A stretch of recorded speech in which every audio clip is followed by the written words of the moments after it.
Motion be agreed to. Dr. Megan Woods. Thank you, Mr Speaker, and I'm happy to take a call on this as the Member of Parliament where the Riccarton Racecourse sits, an important part of the Wigram electorate. Labor will be supporting this bill, and I am pleased to see that both of these bills have been put together into one package, and I echo the Minister's sentiments that it was a sensible decision of the Business Committee to package these together. That we know that in Canterbury, post-earthquake, that we've had to open up more land for housing, that there is a need for us to develop new areas, and what we have seen is the westward shift of the city, the south and the westward shift, as well as some movement to the north. And with this come great complexities.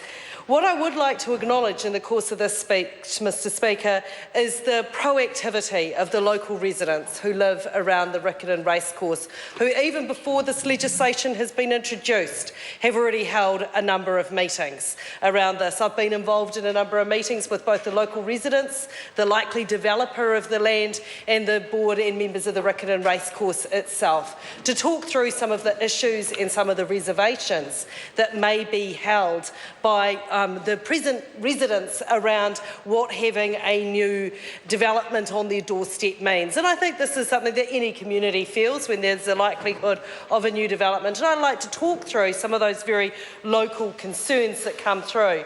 But I would also like to develop the site. I'd like to acknowledge the site that we are talking about today, which is the site of the Riccarton Racecourse, which of course is the home ground, if you like, of the Canterbury Jockey Club, which was it's the oldest and for a long time the most preeminent of jockey clubs and racing institutions in New Zealand. It is a very important part of Christchurch and Canterbury's history. If you look through the members of the CJC, they certainly were some of the power wielders of Canterbury in terms of its establishment and its set-up. And that what we do know is that it was very early on in its history, actually, the decision was made on the 4th of November in 1854 that a club was needed. I will note that date, although the year is not the same as my birthday, so I'd just like to establish a connection there, though I can assure everyone I was not born in 1854. Never forget it. But it was taken to its present site in Riccarton, which was then on the outskirts, very much on the outskirts of the city. That it very much was removed from the city as it stood in the 1850s. It was probably hard for many of the people that made the decision to place the racecourse that far from what was then Christchurch City, that this would ever grow for the city to meet it. But it has, and the earthquakes has very much hastened that process, Mr Speaker, as we have seen development spring up all over the western suburbs of Christchurch. Hornby, Riccarton, Yoldhurst, these are all suburbs that are teeming and heaving with new subdivisions, and my concern, Mr Speaker, is that the infrastructural needs of these suburbs and these neighbourhoods and these communities are not being kept up with. When this development was first mooted, there was a lot of talk about it being put through under what was a really good idea between the Crown and Christchurch City at the time as an exemplar development.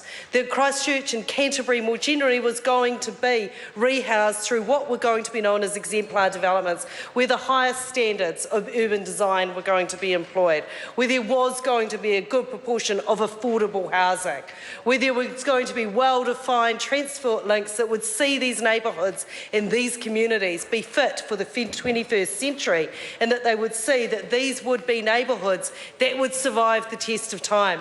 But unfortunately, Mr Speaker, we have only in Christchurch seen one of these exemplar developments take shape and take form in Horswell. I would like to have seen this Riccarton development take shape under that, because the residents do have real concerns around how it is that putting another 600 houses into this part of Christchurch with no consummate transport planning is going to mean for their neighbourhood. That we already know that many of the main roads around this area, Yoldhurst Road and other roads, are already at capacity, are barely coping with the amount of traffic that they're having to cover and carry post-earthquake, let alone putting another 600 homes into this area, which could see another 1,200 cars feasibly come onto this site. So this is something that is of concern to the residents, and I'd like to see that this is something that is considered through the Select Committee process as we hear those submissions. One of the other considerations that the residents had was around what it would mean for them. They've bought their homes, many of them, relatively near the edge of the city, by a racecourse, some of them because they liked racing, but many of them because they were next to a beautiful reserve. And the use of that reserve and all the things that they could do in this space. And the racecourse over a period of time has been very welcoming in terms of letting local people in and using the amenity that the racecourse provides to that community. So there were some concerns around residents that they were going to lose the capacity for dog walking, for walking themselves, for all kinds of recreational use that the Riccarton Racecourse is used for.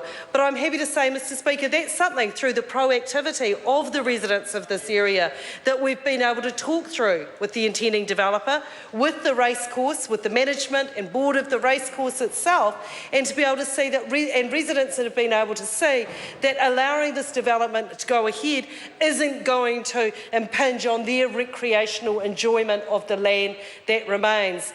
I know there's a number of people that are going to be very excited about buying a house that literally will look over the starting line of a racecourse, because some of the homes actually will have a view out to where the long races at Riccarton start. Grant Robertson might like to buy a home there. He tells me that Riccarton has never been a lucky course for him.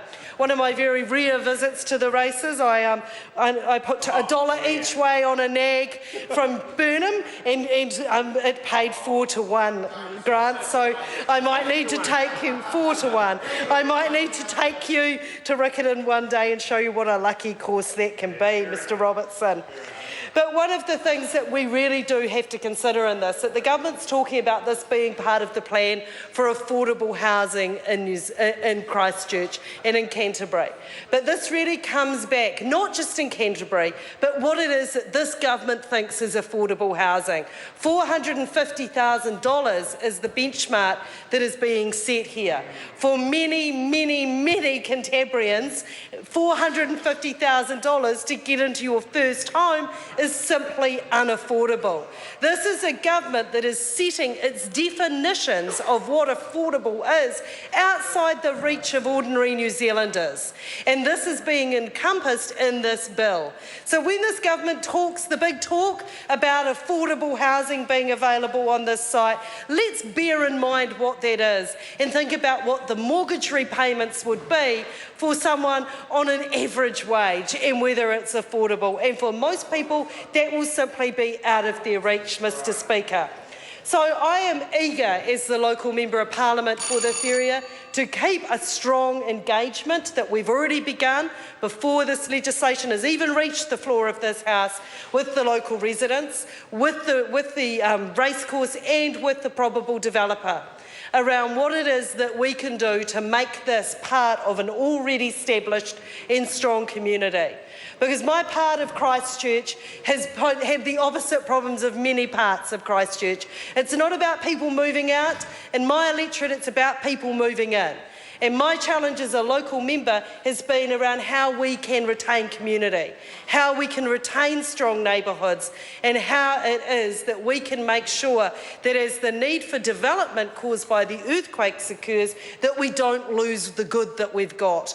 So I'm really looking forward to the Select Committee process where local people do get to come and have their say on this. We might even like to go and hold our hearings at the Riccarton Racecourse, and an area and a facility that were not on race day, Mr Robertson, but it was a facility that actually court proceedings were held in the immediate aftermath of the earthquake. So as an undamaged facility in our city over the last 5 years, it has been very important. But on a more sombre note, it was also the site where a number of the funerals of people who died in the February quakes were held, because it was one of the few large facilities that was standing in the immediate days after the February quakes.